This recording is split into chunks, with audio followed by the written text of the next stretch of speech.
All right, ladies and gentlemen, we're going to be doing a should you summon for the new ZELDRIS. There's a lot of hype behind it because my video got to like almost 200 views in like 20 minutes, and I was like, okay, let's go through it.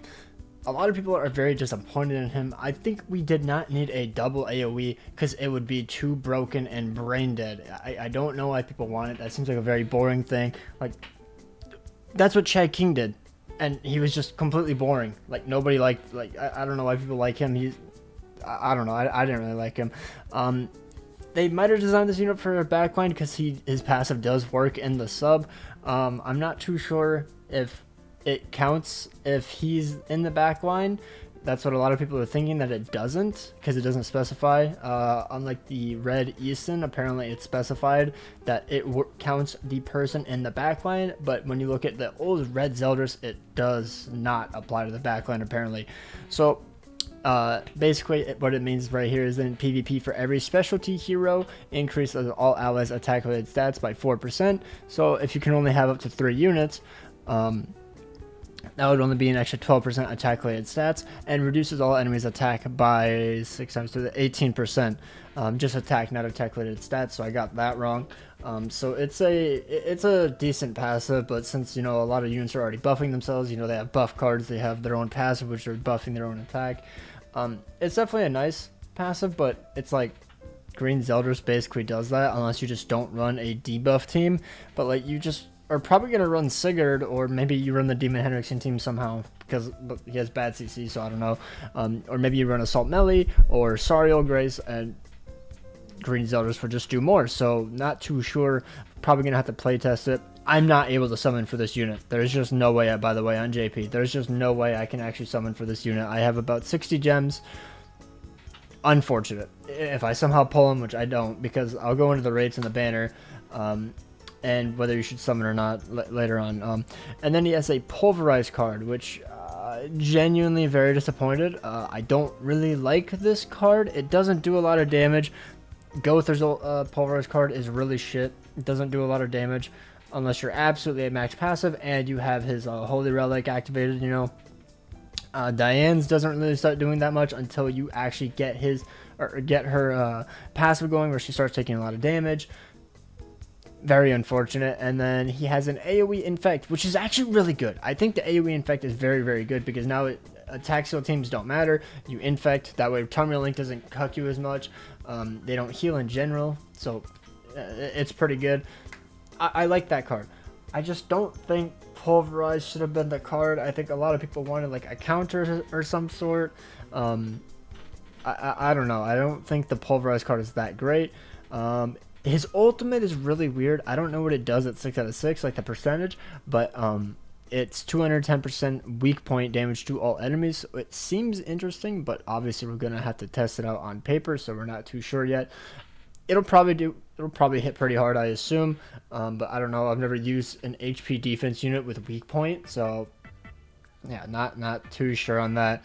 I think everything is solid overall, except also he doesn't have a commandment, if anybody's wondering, because in the anime he gave away his commandment to Meliodas, so he should not have a commandment.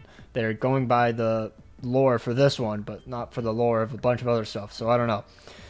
Maybe they were just too lazy to actually do it as well, because, you know, it takes quite a work to probably think of a commandment to actually make, you know, him really, really good. I don't know. But I don't know, just the pulverized card, like, if it was a dissolve, an AoE dissolve, and then you make the other card something else, I don't know, like AoE dissolve would have been so much better. Like, I didn't want him to have double AoE. I think that would have been too broken and too much, because you can't cleanse away the darkness until they apply the encroachment, and a good player will just not apply encroachment to the main unit that they want to kill until they can kill it. Like, yeah, I don't know. And now we're going to be going into the banner. This is the banner. My bad. Right here. This is the banner. Omnium Nebula ZELDRIS is 0.5%. Green, Demon Meliodas. The red Liz, the one that spawns the demons. Blue Jericho, the ones that spawns demons. MK2. I'm 99% sure this is green Brunhild, by the way. Easton of Authority, so awakened Easton. And then this is where the good units are. Matrona, Red Matrona, Magelda, Christmas Lilia, Christmas Stand for Liz, which is pretty good if you get her 1 out of 6, like, because, you know, she makes farming anvils and SA coins really, really good. If you pull an extra dupe, that's kind of an L, though. Green Sariel, Jormungandr, and Red Tarmiel. An absolutely cracked banner, I can't lie.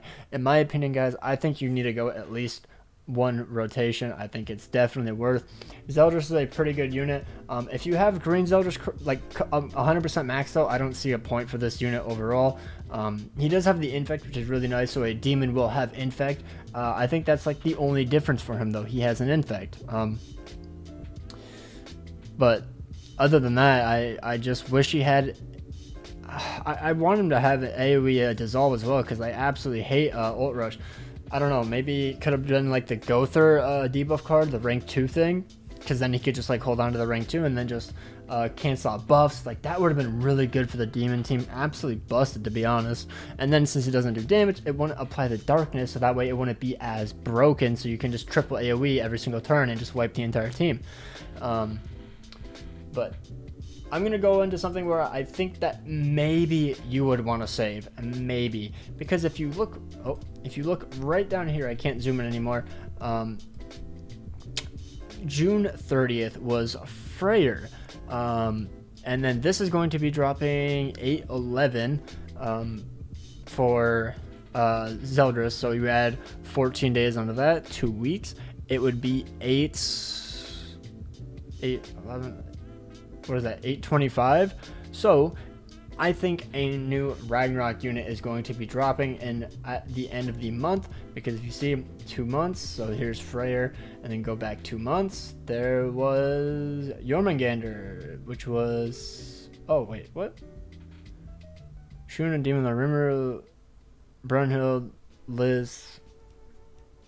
I guess it was like 5 months. What? I swear there was a Ragnarok character in here. No, it was that big of a gap.